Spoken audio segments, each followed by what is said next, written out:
It's time for Cutting Edge Consciousness with Freeman Michaels and Barnett Bain.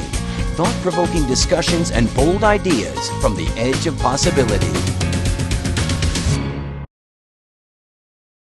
Yeah, it's interesting because this way that the artist operates, when they were talking about being in that environment in November and the way the chestnuts were and the whole sensory experience, I think that there's a profound way that we tap into a kind of, it's the underlying quality in a particular experience that the artist portrays. And I often say this, that we can trust the qualities, we can trust the essence. What we do with that, what we call that, can't always trust. And I'll illustrate this backwards. In other words, we may have something in life that we think we want. And what I always ask people when I'm coaching them, because part of my roles as a life coach, is I ask them, what is that an expression of? What does that thing mean to you? And as we track back and get into the quality and the essence of it, and then they're able to dwell more in that,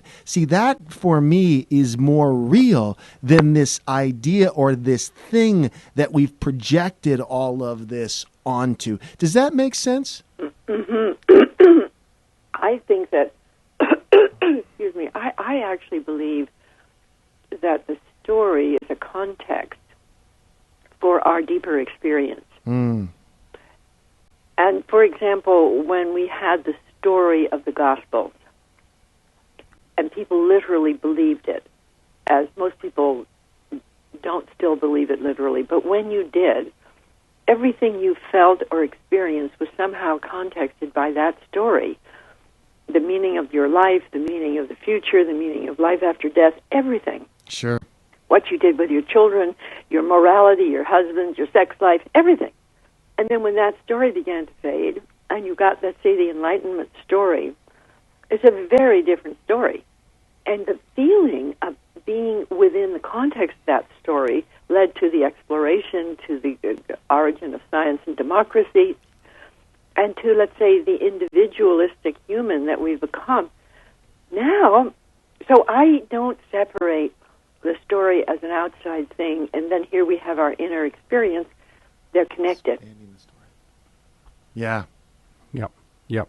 But it's interesting that we are at a time, and it's a paradox, because we are at a time, even as people like you are beginning to reassess your capacity to imagine and to dream and to expect, that there is a crisis of imagination and expectation in the world, and that these qualities of that are the carrier waves of of this emergent new world being born, they have absolutely collapsed. This is you're so right. Because they've collapsed, you might even say the culture is collapsing. Mm. And it's the inner and outer of the same event. However, and you know this so well, Barnett, there is also an emerging culture, an emerging story, and it has become, it's philosophical, it's spiritual, it's been in workshops and networks and small journals and internet programs and teleseminars. And what Earl originally said, when the artist can do it at a scale, like you had the great Greek tragedies, or you had Shakespeare, or some of the great works of art in the Renaissance, I don't think our artists have yet incarnated that story. And I've always seen it like a magnificent multimedia story, a light story of the evolution of the universe, and then place yourself in the story.